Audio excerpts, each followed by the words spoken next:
But let's just talk about the humoral response right now that deals with B lymphocytes. So B lymphocytes, or B cells, let me do them in blue, B for blue. So let's say that that is a B lymphocyte. It's a white blood cell. It's a subset of white blood cells called lymphocytes. It comes from the bone marrow. And that's where the B comes from bursa, fabricius, but we don't want to go into detail there. But they have all of these proteins on their surface, actually close to 10,000 of them. It's actually, well, I get very excited about B cells, and I'll tell you why in a second. So it has all of these proteins on them that look something like this. I'll just draw a couple of them. These proteins, these are actually protein complexes. You can kind of view them. They actually have 4 separate proteins on them, and we can call these proteins membrane-bound antibodies. So these right here are membrane-bound antibodies. And I'll talk a lot more about antibodies. You've probably heard the word. Do you have antibodies for such and such flu or such and such virus? And we're going to talk more about that in the future. But you can really just antibodies are just proteins. And sometimes they're often referred to as immunoglobulins. Immunoglobulins. Teaching biology really stresses the spelling part of my brain. But these are essentially equivalent words. Antibodies are immunoglobulins, and they're really just proteins. Now, B cells have these on the surface of their membranes. These are membrane bound. Usually when people talk about antibodies, they're talking about free antibodies that are going to just be floating around like that. And I'm going to go into more detail on how those are produced. Now, what's really, really, really, really, really interesting about these membrane-bound antibodies, and these B cells in particular, is that a B cell has one type of membrane-bound antibody on it. Each B cell, right? So that's one B cell, and let me draw another B cell here. So let's say that this is another B cell right here. It's going to also have antibodies, but those antibodies are going to be different. And we'll focus on where they're different. So let me just draw them the same color first, and then we'll focus on where they're different. So that's one antibody, membrane bound. That's another antibody, membrane bound. These are both B cells. They both have these antibodies on them.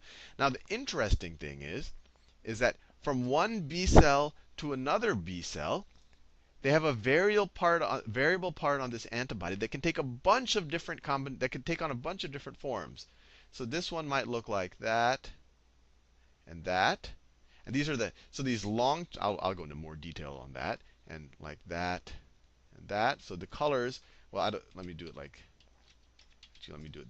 So there's the fixed portion. You can find it as green for any kind of antibody, and then there's a variable portion. So maybe this guy's variable portion is, I'll do it in pink. And every one of the antibodies bound to his membrane are going to have that same variable portion. Now, but this different B cell is going to have different variable portions.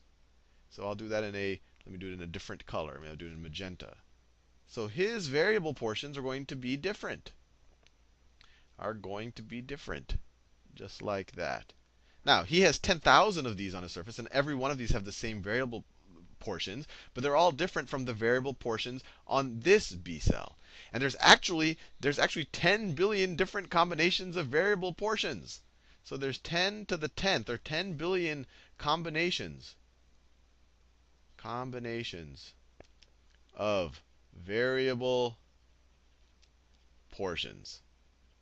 So the first question, and I haven't even told you what the variable portions are good for, is how do that many different combinations arise? Obviously, these proteins, or maybe not so obviously, all these proteins that are part of most cells are produced by the genes of that cell. So if I draw, this is the nucleus. It's got DNA inside the nucleus. This guy has a nucleus. It's got DNA inside the nucleus.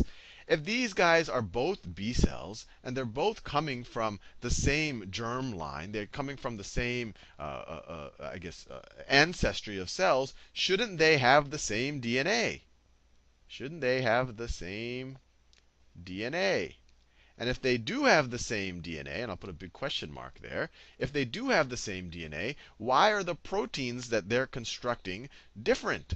How do they change? And this is why I find B cells, and you'll see this is also true of T cells, to be fascinating is in their development, in their hematopoiesis. I always have trouble pronouncing that word, but that's just the development of these lymphocytes. At one stage in their development, there's just a lot of shuffling of the portion of their DNA that codes for here, for these parts of the protein. There's just a lot of shuffling that occurs. So in most of when we talk about DNA, we really want to preserve the information, not have a lot of shuffling. But when these lymphocytes, when these B cells are maturing at one stage of their maturation or of their development, there's intentional reshuffling of the DNA that codes for this part and this part. And that's what leads to all of the diversity in the variable portions on these membrane-bound immunoglobulins. And we're about to find out why there's that diversity. So there's tons of stuff that can infect your body. There's all sort of viruses are mutating and evolving, and so are bacteria. You don't know what's going to enter your body. So what the immune system has done through B cells, and we'll also see it through T cells, it says, hey, let me just make a bunch of combinations of these things that can essentially bind to whatever I get to. So let's say that there's just some new virus. Let's say there's just some new virus that shows up, right? The world has never seen this virus before. And, this B cell, it'll bump into this virus, and this virus won't attach. And then another B cell will bump into this virus, and it won't attach. And maybe several thousands of B cells will bump into this virus, and it won't attach. But since I have so many B cells having so many different combinations of these variable portions on these receptors, eventually one of these B cells is going to bond. Maybe it's this one. Maybe it's this one. And he's going to bond to part of the surface of this virus. It could also be to part of a surface of a new bacteria, or part of a surface for some foreign protein. And the part of the surface that it binds on the bacteria, so maybe it binds on that part of that bacteria, this is called an epitope. Epitope. So once this guy binds to some foreign pathogen, and remember, the other B cells won't. Only the particular one that had the particular combination, one of the 10 to 10th. And actually, there aren't 10 to 10th combinations. During their development, they weed out all of the combinations that would bind to things that are inside of that are essentially you, that there shouldn't be immune response to. So we could say self-responding combinations weeded out. So there actually aren't 10 to the 10th, 10 billion combinations of these, something smaller than that. You have to take out all the combinations that would have bound to your own cells. But there's still a super huge number of combinations that are very likely to bond at least to some part of some pathogen, of some virus or some bacteria.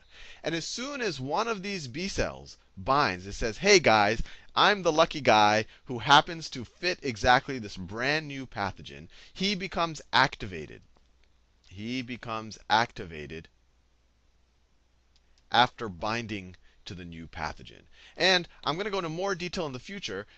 In order to really become activated, you normally need help from helper T cells, but I don't want to confuse you in this video. So in this case, I'm going to assume that activation can only occur, or that it just needs to respond. It just needs to essentially be triggered by binding with the pathogen. But we'll see in most cases you actually need the helper T cells as well, and we'll discuss why that's important. It's kind of a fail-safe mechanism for your immune system.